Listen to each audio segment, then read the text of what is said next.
The old man was in a chokehold and couldn't breathe. The man holding him down was too strong for him to resist. Gradually, Doc's mind went blank, his eyes rolled back, and he lost consciousness. But soon he came to, no longer feeling the suffocation. Turning around, Doc realized he was floating in the air, able to see everything happening below. Was he dead? Oh hey, there's a thing at the top of the shelf. Hey man, get that thing! Doc's consciousness returned to his body. He gathered strength in his hands and knocked on the cupboard, causing the dagger to fall. Although the process was bizarre, Doc had survived. He gasped for air. Suddenly, the wardrobe door opened, and Murphy emerged. Murphy had just been watching the entire time without any intention to help, and now he even bolted out the door to escape. Immediately after 10K also rushed in. He saw that Doc was still alive and sighed with relief. He was very worried because he didn't hear the gunshot just now. Just as they were about to give chase, a horde of zombies arrived outside, forcing them to close the door and hide. The man in the room mutated, and with 10K there, he didn't stand a chance. Meanwhile, Murphy kept running. He didn't want to be anyone's prey or a lab rat. But now, with at least 5 groups waiting to catch him, he had nowhere to go but to look for an escape on the rooftop. But looking around, he felt despair. Was he really going to become a prisoner to those bastards? Downstairs, Roberta also arrived. She checked each room, but soon, a rifle started shooting at her. Luckily, she found a place to hide. The man who fired the rifle was a bit of a chatterbox, taunting Roberta as if he was trying to make her lose her mind. But he didn't realize that Roberta was never a weak woman. In such moments, the first to back down often ends up dead. So any way you look at it, it ain't gonna do it, sugar. Roberta checked her pistol. Only 4 bullets left. How many left? Her shot grazed Zayn's face. It hurt him but wasn't fatal. Roberta took a deep breath. With few bullets left, she needed to be calm and find an opportunity. Zayn, a leader of a bounty hunter organization, often used verbal taunts in combat. However, Roberta's shot had enraged Zayn, making him lose his composure. Seeing her chance, Roberta rushed out shooting but missed, and Zayn knocked her down with the butt of his gun. Roberta's head rang, and the world blurred. If not for her willpower, she would have passed out. Zayn stepped in. He hadn't suffered such a big loss since the end of the world. He smiled triumphantly and raised the dagger in his hand. The person who came was Vasquez. This guy seems to have a grudge against these teams, and he is extremely ruthless. Logically, Vasquez, having dealt with Zayn, should have targeted Roberta next since they were enemies. Unexpectedly, Vasquez chose to save her. We gotta go up. I'm out. Thus, without explicitly agreeing, they formed a tacit alliance to find Murphy. They soon saw 2 familiar figures. They had searched every floor without finding Murphy, leaving only the rooftop unchecked. Reaching the rooftop, they indeed saw Murphy standing on the edge. Hey, it's over. Yep. Hey, what you doing? Don't. I mean it. Don't. Come on, man, we don't have time for this. Doesn't that get old? Saying that? No. Murphy let out a cold laugh, then turned and leaped towards the ground below. Fed up with such days, did you think Murphy was dead? No. He had already seen the zombies in the pit below. Jumping down would at most injure him. Meanwhile, Addie and Mack were still being chased by zombies in the hallway, managing well with their coordinated efforts. Mack reached the stairwell first, ready to lead Addie out of there, but at this time, a change occurred. A large number of zombies surged out of the house. He could only be forced to run towards the bottom of the stairs. Addie was also separated and continued to run towards the corridor. Mack made his way to the basement, quiet and pitch dark, feeling nervous about any sudden appearances. After searching for a long time, he finally saw a door, opened it and saw that it was also a corridor, so there was no danger. He walked as quietly as possible, searching for an exit. Unfortunately, zombies were too many, and his handgun was out of bullets. Mack tried to go back the way he came, but there were zombies waiting for him up there. Addie kept looking for other entrances outside and finally heard Mack's cries. I'm gonna get you out! How could Addie give up on the last person who truly loved her in this world? But Mack, knowing he couldn't change his fate, just wanted Addie to leave. He didn't want her to see him turn into a zombie. Eventually, zombies bit Mack, his screams echoing in the room. Addie, finally breaking through the door, witnessed this scene. She recalled Helen's words about watching a loved one die before your eyes.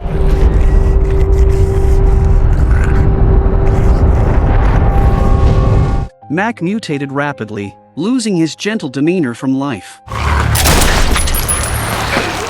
Meanwhile, Murphy escaped from the zombie pit and found a garage. Luckily, a car with keys inside was there. He starts it up to get away from the crazies and suddenly he slams on the brakes because Cassandra is not far away. Addie was extremely angry. She furiously beat Murphy because his actions had caused everyone to suffer greatly, even leading to the death of Mack, who loved her the most. In the dormitory building. Hey! It's enough! What the hell? What'd they ever do to her? You okay? Roberta and the others didn't know what had happened, but it was clear something happened to Mack. Addie didn't answer, but they all had a sneaking suspicion. Murphy, feeling guilty, couldn't even lift his head. A sad atmosphere spread among them. Doc tied Murphy's hands and put him in the car. Vasquez didn't leave either. He chose to stay with the team to bring Murphy to California for his part of the reward. Roberta stood there, dazed. She and Mack had co-founded the Blue Sky Camp, and losing an old friend like this was unbearable.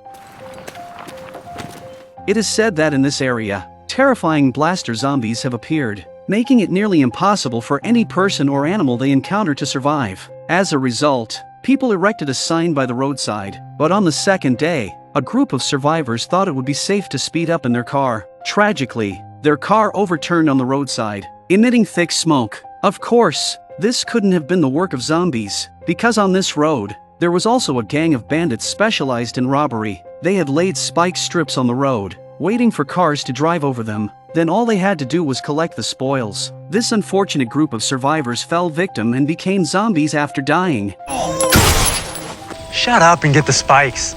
Don't be so negative. Worry is poison. A young bandit, somewhat resentful, thought the leader was overreacting and reluctantly gathered the spikes. The man found a carton of cigarettes from the driver's side of the car and nothing else, which was a bit of a bummer. Suddenly, a figure flashed behind him, making him uneasy and ready to call his companions to leave. But then... Ray! Seeing this scene, his heart suddenly thumped rapidly. He forced to endure the fear to turn around to escape, but unfortunately too late. This was a mutated blaster zombies, not only incredibly fast but seemingly also evolved to have some intelligence. The next day, a group of people also arrived here. They were the X squad heading to California. The car had run out of petrol and was abandoned, and because of the radioactive fallout, they had to go around by this route. But the smoke from below caught their attention and Roberta took the 10K sniper rifle and looked over. They saw a burning car blocking the road with an armed person nearby. The X team is no rookie, and they surmised that these men were probably robbers. As expected, their prey, a heavy truck, appeared, looking quite impressive. Technically, it was a convoy. Before it could get close, the robbers opened fire.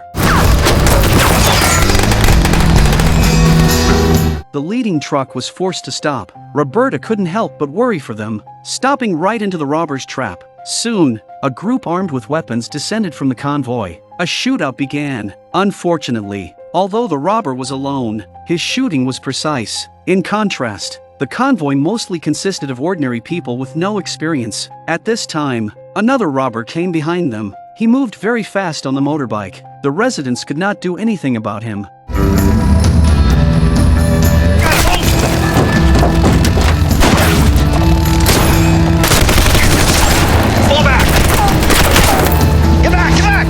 Team X on the hilltop felt they should help, but Vasquez believes that in the apocalypse, meddling in others' affairs is not a good idea, and that it's enough to just protect one's own team. But Roberta disagrees. 10K and Vasquez that way.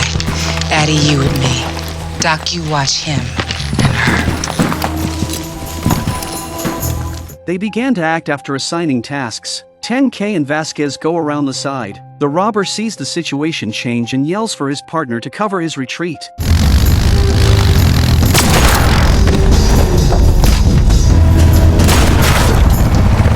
One of the remaining robbers tries to escape, but Addie cuts him down and Roberta sends him on his way without mercy. Meanwhile, Murphy and Cassandra on the hillside seem to sense something, a presence of their own kind that was also very dangerous. Unknown to them, a blaster zombies was watching them from behind a distant tree. After the battle, Roberta and Addie prepared to meet the leader of the convoy, but as they passed the medical vehicle, they were stunned to see 7 or 8 people inside, barely alive. They all seemed to be irradiated. It's only a matter of time before they die. The convoy leader, a 50-year-old man named Sam, stepped down from his vehicle to thank Roberta. Without the help of strangers, they might have been completely wiped out. Roberta introduced herself, and through their conversation, they learned that Sam was a truck driver before the apocalypse and had attracted followers with his skills. Their current destination was Edmonton, far away, a place theoretically less appealing to zombies due to its cold climate. Roberta also inquired about the irradiated people. Sam was sorrowful.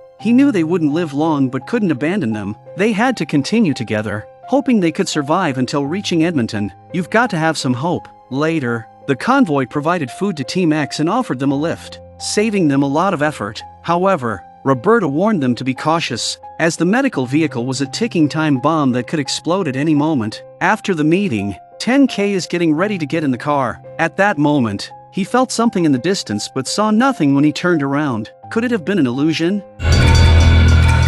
Half an hour later, the convoy departed, with the truck leading the way. Roberta and Vasquez kept a watchful eye, armed and alert.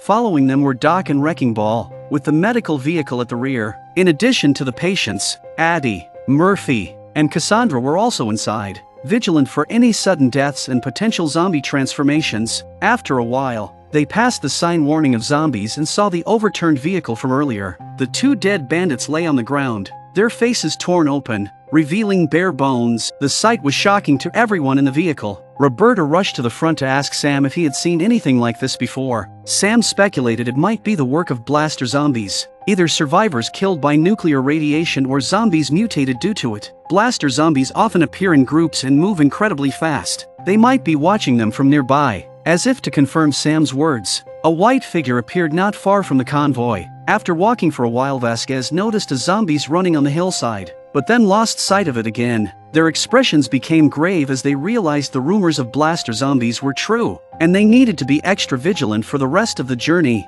But soon, another zombie appeared, hopping around. It didn't attack but followed the vehicle as if probing.